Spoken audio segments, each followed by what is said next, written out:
Today we begin Masechet Makkot. Very exciting. What are the topics of Masechet Makkot? So this is an easier one to describe because there are 3 chapters and 3 topics. So Makkot.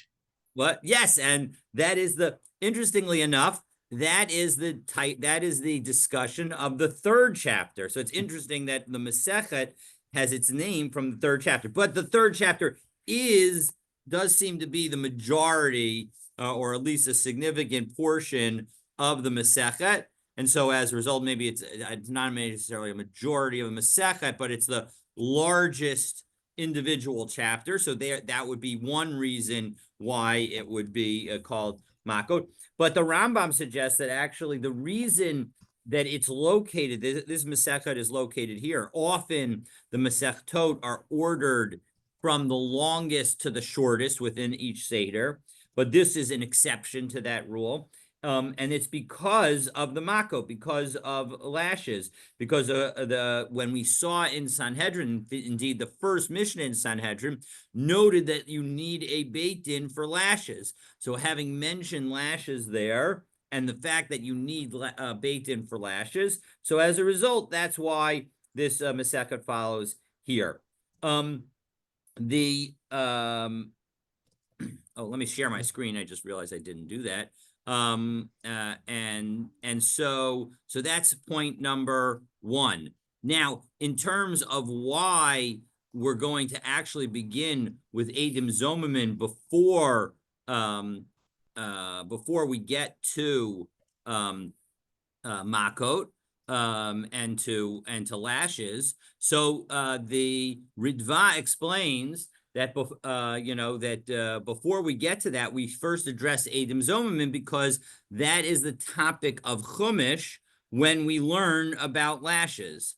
And you will see that the second topic of Galut, the second chapter is about Galut, where one goes into Galut, into exile for accidental killing. They need to go to one of the cities of refuge. So we'll be dealing with that in the second chapter, and we will see that topic comes up and is touched on in our first Mishnah, so it also follows nicely from that perspective. So with that background, we saw in Sanhedrin what the general concept of Eidim Zomimim is. It's where a set of witnesses it testifies, and then a new set of witnesses comes and tells about the first set of witnesses.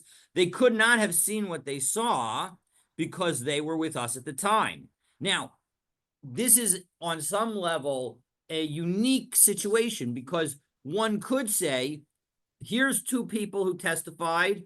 Here's 2 people who testified. Why should we believe these 2 over those 2? Correct. And yet the Torah says that we do. And indeed, of course, what's really remarkable is you could have 10 people in the first group and 2 people in the second group, and we'd still reach the same conclusion that the second group, if they say, well, you all couldn't have seen it because you were all with us at the time, we end up believing the second group.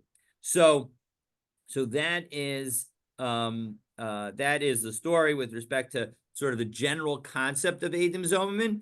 And so, and in general, Eidim Zomimim are punished by receiving the same outcome that they tried to inflict. So if they try to cause you to be liable for $100, so then they'll have to pay you $100. If they try to cause you to be liable, they try and pin a murder on you, and then they get pinned with the penalty for murder. So that is the general rule. We will see in our Mishnah that is in fact we're going to note several exceptions, and these are not the first exceptions that we've seen. The exception that we saw most recently, and we will see that the Gemara will tie this Mishnah to that discussion, is we saw that Eidim Zomimim, in connection with a Bat Kohen, the daughter of a Kohen who engages in some kind of immoral behavior, the precise scope of that immoral behavior was a topic that we discussed and debated in Sanhedrin, but that daughter of a Kohen, she gets a special penalty of burning. the person with whom she has the illegal affair is going to get the penalty of strangulation. And so we said in Sanhedrin that, let's say the man ran away. So there's no, the man who engaged in the illegal relations with the woman is not in front of the court. So the witnesses are only trying to pin this on the woman, notwithstanding the fact that she would get burning if she were convicted. If it turns out that those witnesses are Eidim Zomimim, they don't get burned, they get strangulation, which is the penalty that the man would have gotten. So that was the first exception to the general rule of the penalty you're trying to impose is the penalty the Eidim Zomimim are going to get. But now we're going to deal with two other exceptions. And by the end of today, we'll have even more exceptions. So let's take a look and see and get started at the top of Beis Amud Aleph. So, Ketzad Eidim Na'asin Zomimim. How is it that witnesses can become Eidim Zomimim? So we're going to go through the process of saying that that's the case. Now, we actually don't finish the process. And that's one of the questions that the Gemara is going to ask. But the Mishnah says, Me'idim anu be'ish ploni shehu ben grusha o ben chalutza. We testify about this particular person that he's the son of a divorcee or a chalutza. In each case, that makes this son a halal, a non-valid Kohen, who's not able to do the Kohen services, and therefore isn't able to get truma. Ein omrim yaseh ben grusha o ben chalutza taktav. Of course, there needs to be more, because of course, if these two witnesses just say that, and there's no contradictory testimony saying you were with us at the time, there obviously that's not going to be there's not going to be any kind of Eidim Zomimim here. But so presumably then witnesses come and say, you can't testify to that. You were with us at the time. And by the way, Rashi helps us out. What is it that they saw that enables them? Hello, we'll come on in, sit down. What enables them to say that they know that this was the case? Shehu ben Grusha, second line in Rashi. We're back with Tosos. V'fanenu niskarsha, so right-hand side of the page. Before us, she was divorced. So we know that this woman was divorced, and we know this woman gave birth to this man. And so as a result, and we know that the father is supposed to be a Kohen. And so as a result, we know that we know all the ingredients to indicate that this person is a son of a divorced woman. In front of us, his mother was divorced. Kodam shenolad, before he was born. Halal upasul, and therefore he's a halal and he's ineligible to serve as a Kohen. So what do we say about such a situation? Ein omrim. We don't say Yaseh ben Grusho ben Chalutza taktav. We don't say you do to this guy what we were going to do, what he was trying to do to others. Now, ordinarily, again, we do say that in connection with Zomimim, so these are an exception. And what do we do? Ella loka arbayim. He gets 40 lashes. So that was one exception case, and now we're going to get another exception case. We're dealing with the Chalutza case is kind of weird. I mean, you can see. I was present at the divorce. No, you weren't. You were with me. But the chalutza also involves a ceremony that somebody could have been at. Now, you do highlight the fact that that a chalutza, the ben chalutza, is only a halal rabbinically, and so actually, there's a debate among the Rishonim as to whether or not the reference to chalutza here is specific, and maybe it even goes beyond the Rishonim, is specific, or is it just included because we always, whenever we say a grusha, we also say a chalutza. So it really isn't the case here. So there are two viewpoints from that perspective. Okay. So it's right for you to raise that issue. One viewpoint says, because it's rabbinic, of course there can't be Eidim Zomimim for it. And so as a result, you would not, in fact, treat these people as Eidim Zomimim and get 40 lashes. On the other hand, the other viewpoint, and actually this viewpoint seems to make more sense to me, is to say, no, what this is actually teaching, what our mission is actually teaching, is the power of Adam Zomerman, that even if you're testifying about something that would only cause a penalty rabbinically, that false testimony still constitutes true testimony. And as a result, if in fact you engage in that kind of false testimony, you would be subject to the 40 lashes. So it's a very interesting debate. I don't know how we actually would paskin. On some level, it's not halakha lemaisa in these days, but it's definitely an interesting question to note the fact that sometimes rabbinic decrees have the ability to affect biblical law. Yeah, I would have thought it would have been rabbinic lashes. Yeah, that you could imagine that would be even a third viewpoint, which is to say, it's not that we're not going to say Adam Zomerman, and it's not that we're going to definitely say Adam Zomerman. It's we're going to say that this is a rabbinic category of Adam Zomerman. I totally can see that as well. I'm not aware of people saying it, but it certainly wouldn't surprise me if there were opinions that had that view. Okay, so that's case number one. False witnesses testify about somebody that they were the son of a Kohen, was the son of a divorcee, and being a son of a divorcee, that takes the son out of the category of being a regular Kohen, and he's a halal, and invalid for serving in the Beit HaMikdash, not going to be able to eat truma, etc. So that was category number one. Now category number two. Me'idin anu be'ish ploni shehu chayav leglos. We say about this person that he is subject to exile, meaning we know that he didn't do it. He didn't kill somebody on purpose, but he killed somebody by accident. And so he needs to go to the cities of refuge. So ein omrim yigla zet tachtav.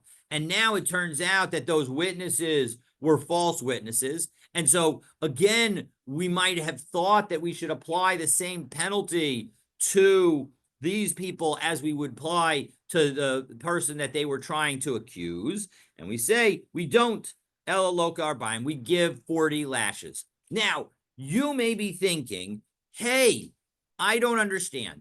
We saw in Sanhedrin that that there is something called edut she'i'ata yachol lahazima, that there is testimony that cannot be cannot be found to be Adam Zomerman. For example, if you were to have a situation where the witnesses don't testify to a date and time. And so as a result, you can't make them Adam Zomerman because nobody is with somebody everywhere and every time. And so as a result, you must be able to give the time and the location for your testimony. Otherwise, it's not valid testimony because it's edut she'i'ata yachol lahazima. And so why don't we say, given that we aren't giving these people the punishment that they were trying to impose on someone else, why don't we say that this is testimony she'i'ata yachol lahazima? You can't make it Adam Zomerman, and therefore we should ignore the testimony. Well, that is the question of the first Tosos. And if we go to the first of the narrow lines of Tosos, Tosos offers answer number one. The Yesh Lomar, Haven Delokin, Havika Asher Zamam. No, that in fact, the point is that the lashes that we're giving them substitute for the underlying penalty, and so as a result, it is an edut she'ata yachol lahazima because we're giving the person lashes. V'havi shapir ata yachol lahazima, and so as a result, you can say it. So Tosos then asks a question from the case in Sanhedrin that we saw, and then but bottom line then suggests that maybe there's a distinction between death, when death is on the line, and non-death situations. And so these are non-death situations, and as a result, we can say that the lashes substitute for the underlying penalty. But in a death situation, we would not give lashes and then say that that should substitute for the situation. And then Tosos answers, if we go down about 15 to 20 lines, at the end of the line, there's an ayin, above ayin yud lamed abbreviation. V'od yesh lomar, the gabi edus the ben gerusha v'chalutza lo chayshinan klal ba'ata yachola hazima. Maybe the whole concept of needing to engage in this idea of having edus that you can't edus sha'atayachola hazima, that having testimony that you're able to make the witnesses edim zomin, maybe that only applies in death penalty cases and doesn't apply in this situation. So those are that's a response to the question that you may be thinking. Okay, so now the Gemara poses two problems with our Mishnah, and the problems are pretty obvious. So let's take a look and we'll see exactly what it is. And I've already touched on what the answer will be because we'll be pointing back to Sanhedrin. So ha'ketzad ein ha'edim nasin zomim mibayle. Shouldn't the question of our Mishnah be, what are situations where we don't apply the general rule of Edim Zomamin? You're saying that we're applying the rule, but these are situations where we don't apply the rule because the penalty that we're giving these people is not the penalty that you're trying to oppose. The ode, Dikatani Lakaman, we're going to see below that Aval Amru Lahem, that what is the key element of Edim Zomamin? The key element is when the second set of witnesses say to the first set of witnesses, hey, how can you testify? You were with us in this place, in this other place, at that particular time. You couldn't testify about what happened there. So Hare Elu Zomamin, that's who are the Edim Zomamin. So we're going to answer the question of how do 8 witnesses become Zomamin in the Mishnah on Hey Yom and Aleph. And so why are you telling me now that why are you asking this question? You're not giving the right answer, and the question doesn't fit the answer that you're giving. So again, both the question is problematic based on the answer, and the answer is problematic based on the question. So we're going to effectively reread the question. So Tana Hasam Kai. No, the point is that he's referring back to where? Rashi tells us. So if we take a look at Rashi, 1, 2, 3, 4, 5, 6, 7, 8, 9, 10, 11, 12 lines down in the narrow lines. Hasam Kai, Misanhedrin, Salik, the Tanan Bishilhi, Elohein HaNechnakim, that we learned in the chapter Elohein HaNechnakim, that these are the ones who get strangulation. The who Siyuma de Sanhedrin, that is effectively the end of Sanhedrin, because the chapter after that is Perek HaChelek, or according to some viewpoints, really this chapter of Elohein Nechanakim is supposed to be the final chapter of Sanhedrin, and they just put them in different orders. The Yesh Zomamin Shenishtanu B'Miktsas, that there are some Edim Zomamin that get changed a little bit. Medin Hazama, from the general rule of Hazama. Kedikatani, as we learned. Kol Hazomamin Makdimin La'ota Misa, that in general, Edim Zomamin get the same death penalty. Kilomar Ein Lahem Litzafot Mita Acheret. They don't get a different one. Elamashkimin Ola Otamita. They get the same one. Shenig Barbadino Ashal Nadon. That would have been the case if their testimony had been valid. And except and we'll just read the next Rashi, which also gives us the next line of the Gemara. Except for the daughter of a Kohen and Edim Zomamin about her. Nesuah, where she had Nesuin. Now, this is not the universal viewpoint of it, but Rashi is giving us one of the viewpoints about what the Bat Kohen did, where she was married. Sha'afal Pisha Nigmar Dina, that even if her judgment had been finalized, l'sreifa, she would be killed, al pihem, based on their testimony, heim bechenek, they get strangulation, kidi alfin and hasam, as we learned over there, he besreifa, that the pasuk says she gets sreifa, the ein bo Allah, not her, not the one who had relations with her, besreifa, ela bechenek, he instead gets strangulation, kishar eshes ish, just like other cases of somebody who had relations with a married woman. The hazomamin, and when it comes to the Edim Zomamin, mashkim and lemisa, they all get the shechayvo as haboel. They get the death penalty that the man in the illegal relationship would have gotten.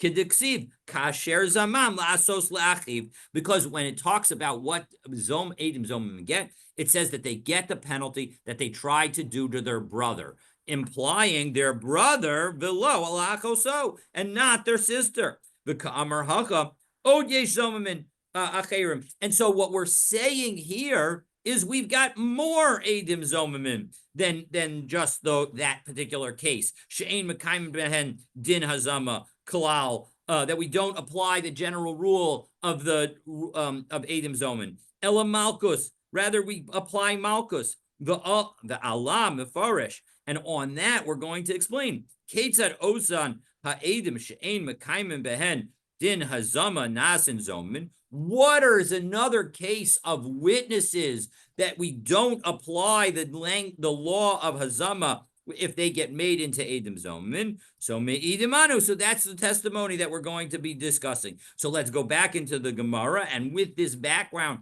from Rashi, we can read it nicely. So we are right after the parenthetical in the middle of the daf. Tana Hasam Kai. No, we learned back over there, back in Sanhedrin, Kol Hazomim and Makdim and La'osamisa, that everyone who gets who is Edim Zomim get the same death penalty that they were trying to impose, Chutz Mizomim Bas Kohen, except for the Zomimin of a Bas Kohen, Ubo Allah, and the one who she had relations with.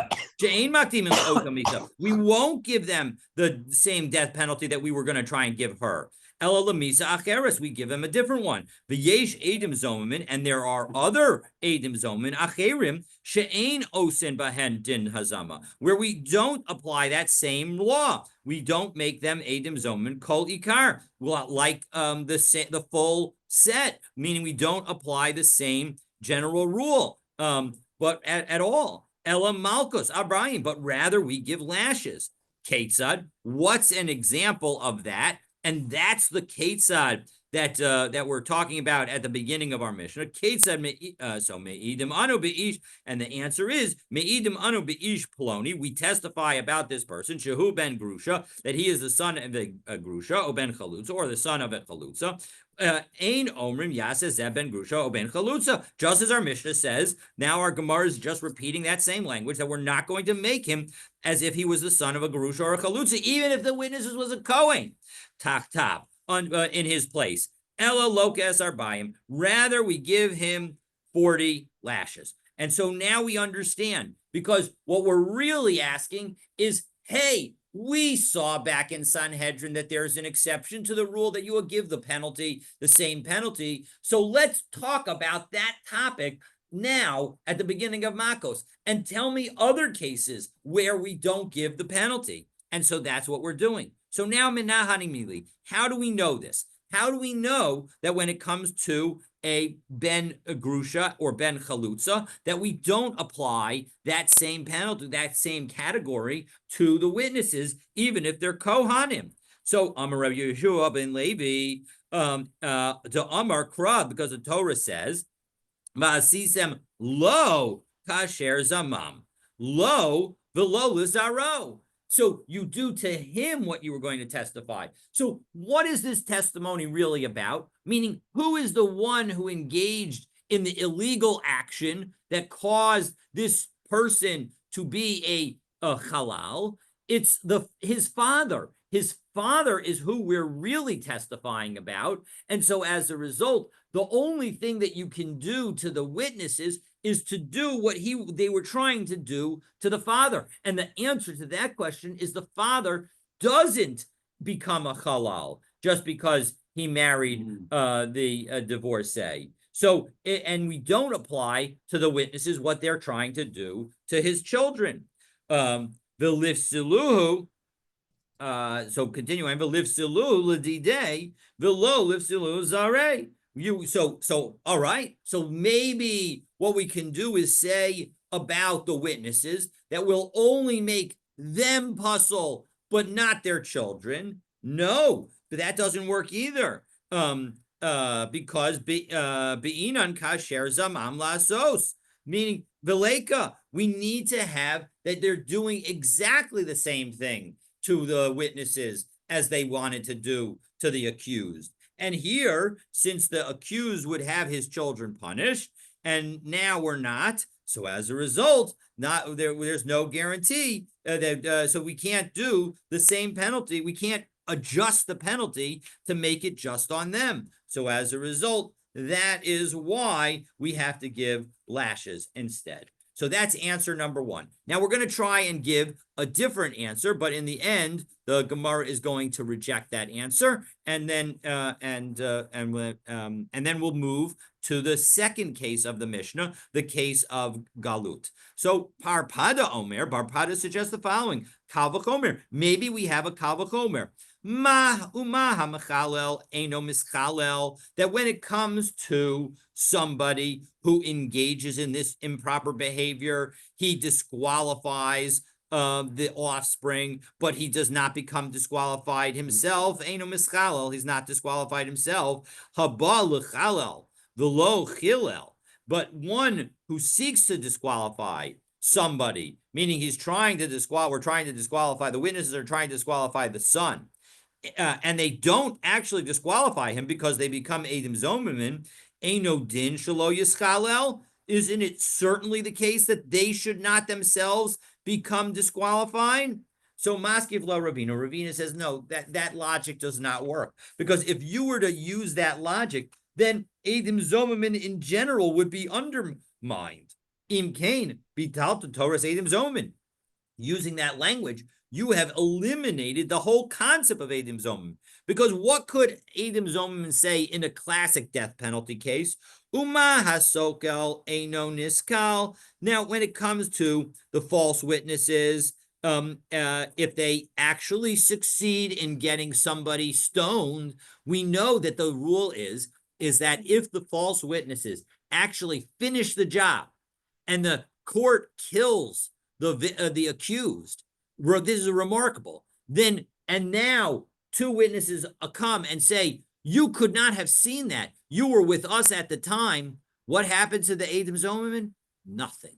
Nothing happens to the Eidim Zomim. Now, one can argue it's because now they don't even deserve it. It's so bad what they did that they don't even deserve redemption. There are other answers to the question, but the bottom line is they don't get killed. So haba lisko the lo sakal. So now, if in fact you did kill them, they're not going to get killed. So when they now come and try to kill, and they aren't successful in killing because the Eidim Zomim come before the Beis Din acts, Eino Din Shelo Yisakel, well then they should certainly not be stoned. The bottom line is that this is an invalid Kal v'chomer. So Ela Mechavarta. Rather, what's clear is we got to go with the original answer, and so that is the explanation of why. So the reason that we don't apply the fact that the witnesses should become kohanim chalalim is instead we say that because you wanted to try and do something to the offspring, and we can only penalize what you're trying to do to the person himself and not the offspring, we can't apply the same penalty. Okay, so what about the second case? Me'idim anu be'ish ploni shehu chayav galos, and we're now at the two dots on Beis and Beis. So minani mili, how do we know that? So Amar Reish Lakish says to Amar Kra, we got a pasuk, hu yanus el achat ha'arim, that he is going to flee into exile to one of those cities of refuge.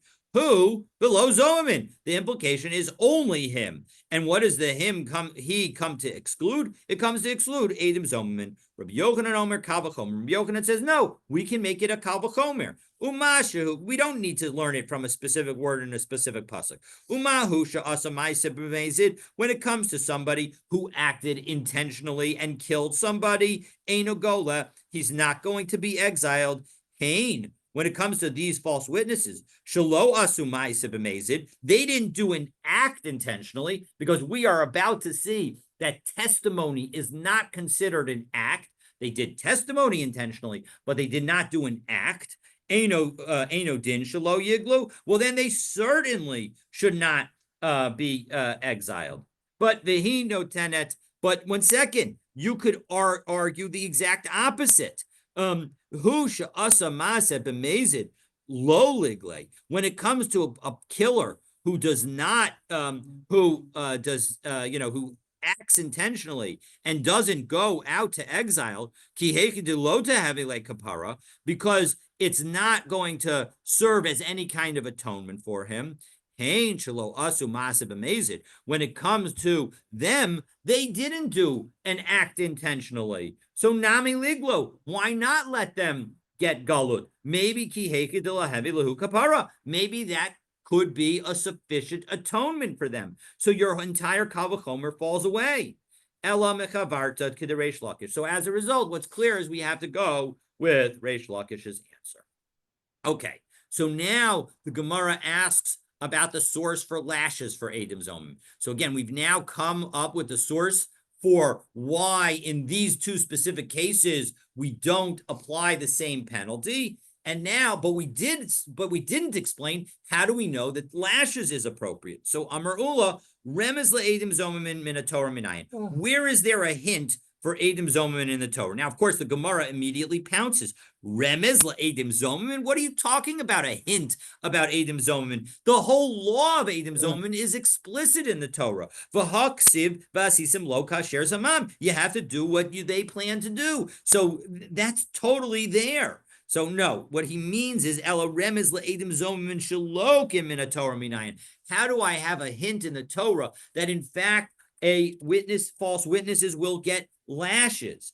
And so the answer is Diksiv v'hitzdiku es hatzadik v'hirshiu es harasha v'haya im bin hakos harasha, that we are going to exonerate the righteous, we're going to convict the wicked, and if the wicked are subject to lashes. So that's what the pasuk means. But the question is, Mishum v'hitzdiku es hatzadik v'hirshiu es harasha, is it really because they exonerate the innocent and convict the guilty one? Yes, I get the conviction. Obviously, you need conviction before lashes. But what does exonerating the innocent have anything to do with it? Now, ordinarily, one might read this pasuk as about two litigants, one against each other. And then you're saying, well, when you find one innocent, you're finding the other guilty. But that's not the general situation where you would apply a sense of lashes. Generally, just like in criminal court in modern day, it's the state against the defendant. There is no really innocent party in those cases. Either the defendant is found innocent or not guilty, or the defendant is found guilty. So what does it mean that one party will be found innocent? So the explanation is we can say, so again, Mishum v'hitzdiku es hatzadik v'hirshiu es harasha v'haya im bin hakot harasha. Is that the reason that we're going to convict, give somebody lashes? Does exonerating somebody ever lead to that? So here's how you read it. Edim shirshiu es hatzadik. We originally have witnesses who were trying to convict the innocent. But v'asu edim achurine, now other witnesses come. V'istiku es hatzadik demikara. They cause the one who was righteous in the first place to be found righteous, to be found innocent. V'shavinu lahani rishoim. And as a result, these witnesses that come and make the first witnesses Eidim Zomerman, though they have now made the bad witnesses, the false witnesses, into guilty. They've made them wicked. They've proven that they've been wicked. They've been found, now they've been found guilty. And so as a result, v'haya im bin hakos harasha. And so as a result, that's a situation where we're going to give lashes. And so we've reread that pasuk, which has nothing to do with Eidim Zomerman, ostensibly, but actually turned it into one that does have everything to Eidim Zomerman and has to do with lashes. And that, again, that's the explanation that we're going to have for why, according to the Ritva, it makes sense to have this discussion of Eidim Zomerman before we start talking about lashes. Well, 1 second. We have a commandment that says you can't bear false witness. So why isn't that sufficient to cause the penalty of lashes? So that's where we get the concept because testimony, speaking, is not considered an action. Just talking isn't bad enough to result in somebody getting lashes. And without anything more, without being told that the Eidim Zomerman deserve lashes, as is evidenced by the pasuk cited by Ula, we would say that Eidim Zomerman don't get lashes because Eidim Zomerman have done no action, because speaking is not a sufficient action. Okay, so now the Brisa cites 4 additional cases where Eidim Zomerman do not receive the punishment that they seek to impose. We've already seen 2 of them, and we're going to then prove those 2. We're going to hear from Rabbi Akiva another one, which will be number 5, or actually number 6, because again, we have the Bas Kohen from Sanhedrin. So we'll have seen 6 different cases, but for the proof for Rabbi Akiva, you'll have to stay tuned for tomorrow's daf. So Tanan Rabbanan, Arbaim Dvarim Nemru be'Eidim Zomerman. I've got 4 situations of Eidim Zomerman. Einasin ben, I got 4 things to say about it. Einasin ben Gerusho ben Chalutza. We will not make an Eidim Zomerman into as if they were the son of a divorced woman or a Chalutza. The Ein Golem la'ari mikla, and we will not exile them to the cities of refuge. The Ein Mishalman es HaKofer, and they do not have to pay a kofer payment. Rashi reminds us what that is. It's 1, 2, 3, 4, 5, 6, 7, 8, 9, 10, 11, 12, 13, 13 and 14 lines up in the narrow lines, left-hand side of the page on Beis and Beis. Ein Mishalman kofer, im heidu b'shor, if they testify about an ox, hamuad, that is a muad ox, meaning that it has engaged in goring 3 times already and been convicted. Shaharag es ha'adam, that has now gone and killed a person. V'huzmu, and it turned out that they were Eidim Zomerman. V'hayu mechayven es habalim kofer, they would have obligated the owner to pay a kofer penalty. Diksiv im kofer yishas alav, that if there is a kofer payment that is put on him, and this is in Parakaf Aleph of Shmot, in the discussion of the laws of the owner of an ox. So as a result, that's going to be another situation where we're not going to impose that penalty on the owner, and we'll explain why in the Gemara shortly. The ein nimkarn be'eved ivri, and we will not we will not sell them as a Jewish slave. So what is that referring to? Ein nimkarn, next Rashi, im heiduhu shekanav, if they testify about somebody that they stole, the ein lo mala shalom, and the thief has nothing to pay back. So he stole, and now he doesn't have the money to pay back. The nigbar dino, and his law and his conviction is confirmed. Limkar, he ends up getting sold as a Jewish slave. Kediksiv, v'nimkar b'ganeva, so he gets sold for having engaged in theft. And so that situation also we will not apply. And again, the Gemara will explain why. Mishum Rabbi Akiva, Amar Rabbi Akiva adds one more category. Av ein mishalmin al piatzman. Similarly, we will not cause them to testify, to pay, to be penalized if they testify about themselves. What's that talking about? And again, next Rashi, im huzmu bebeitin. If they get found to be Edom Zomim in one court, v'lo hisbik baldin lahamidan bedin, and the victim doesn't have a chance to get them back in front of the court in al hazamatan, or about their having testified falsely, ad shebarchu, before they run away.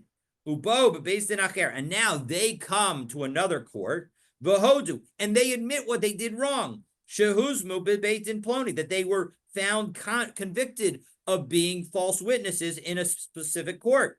We'll come in Mefarish Taima, and we're going to explain, and this is going to be our cliffhanger for tomorrow, why is it that they are not going to be subject to the penalty of Edom Zomin. So now the Gemara continues. So now the Gemara is going to look at each of these situations. Ein nasin ben grusho ben chalutza kida amran. We already explained why we won't make Edom Zomin into the son of a divorced woman or the son of a divorce of a chalutza. The ein golem la'ari miklat kida amran. And we already explained why we won't send Edom Zomin to cities of refuge.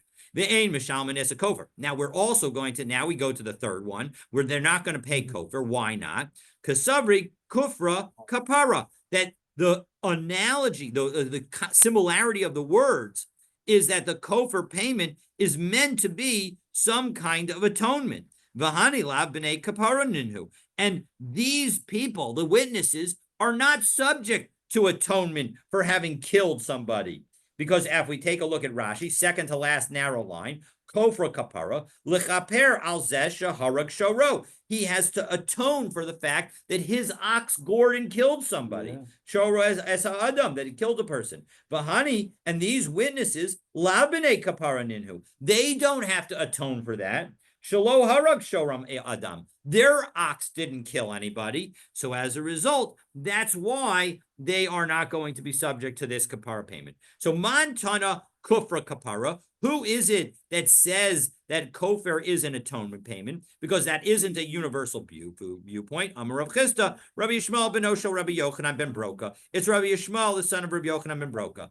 Titania, the Nasan Pidyon Nafsho. The Torah says in Shmo Perakov Aleph Pasuk Lamed that it says that you give a ransom for his life. So what's unclear in this verse is who the his is when it comes to nafsho. Whose life is it? Demei nizak. It means the value of the victim. So Rabbi Yishmael ben Shel Rabbi Yochanan ben Broka Omer. No, demei mazik. It's you don't give the value of the victim, you give the value of the owner of the ox. So the owner of the ox has to pay his own value because on some level, he's the one who's supposed to be killed. And instead of killing him, he is getting out from under that obligation. So my la v'hakamifliki, maybe it's this exact thing that they're arguing about. Damar savar kufra mamona. Umar Sava Kufra Kapara, that one says that no, that kofar is money, and the other says that kofar is atonement. Amar Papa, no, you don't need to say that. So we can actually say that maybe not that. So we can say rather low, the Kuliyama Kufra Kapara. Really, everybody believes that it's that kofar is an atonement. And so as a result, everybody can agree with the brisa that we cited, that the kufra is kapara, and therefore bahani lo la bane kapara ninhu. And that disagreement between the Tanakama and Rabbi Yishmael, the son of Rabbi Yochanan ben Broka, Mar Savar b'din nizak shaymina. The Tanakama says that we figure out the amount of the atonement based on the victim. Umar Savar and Rabbi Yishmael says, no, we figure out the amount of atonement based on the damager. So how do we come to each of these positions? So my tamayu derabanan, what's the reasoning of the rabbis? Nemar hashasa lamata. Well, it uses the language of an assessment below in connection with kofar. That's in pasuk lamed of Parakaf Aleph.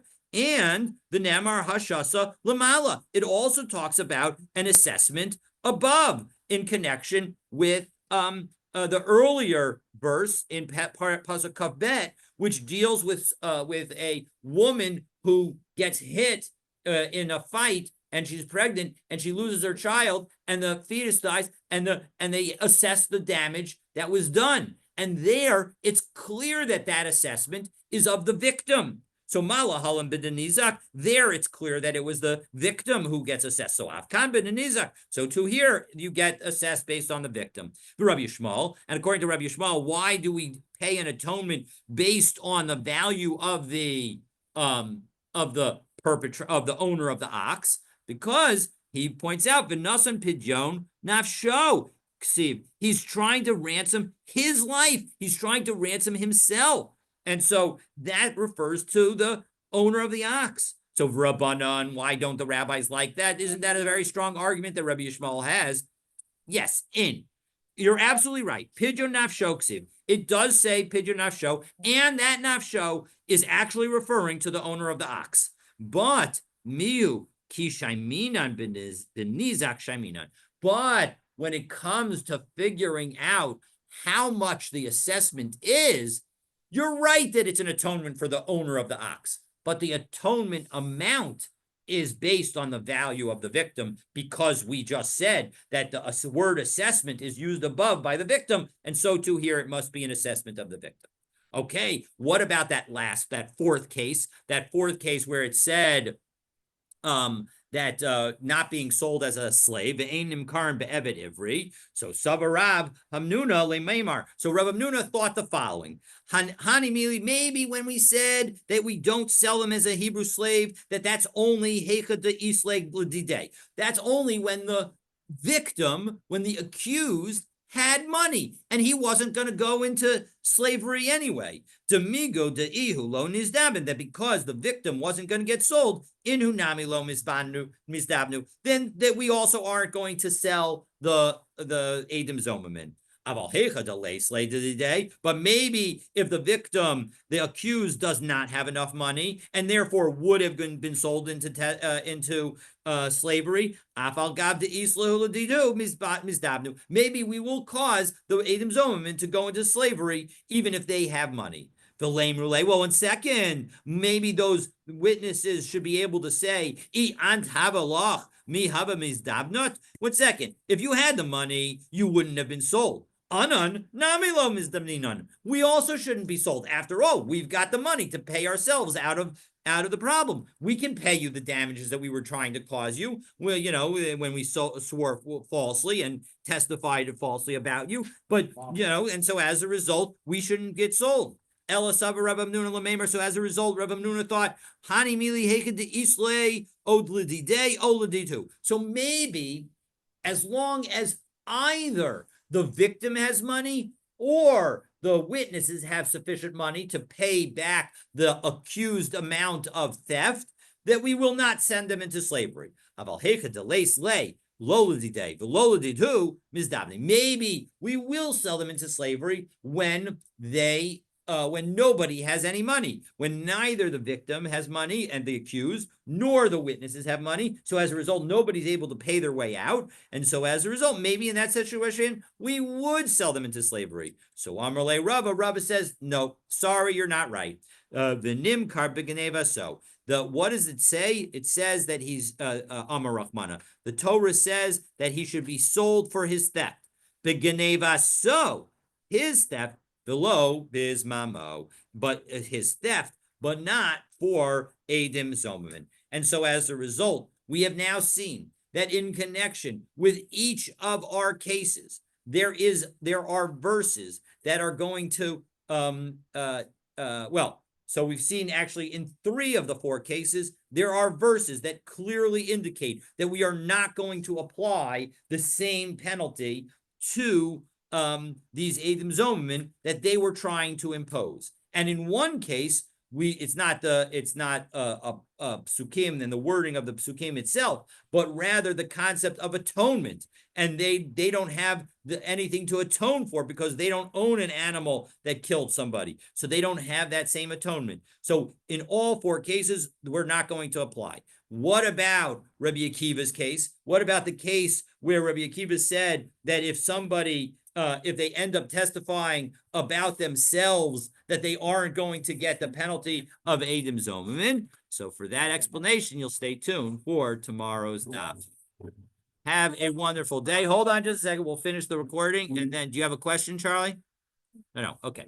Have a great day. Talk to you later. Be well. What's up, Lori? Tell us your concern.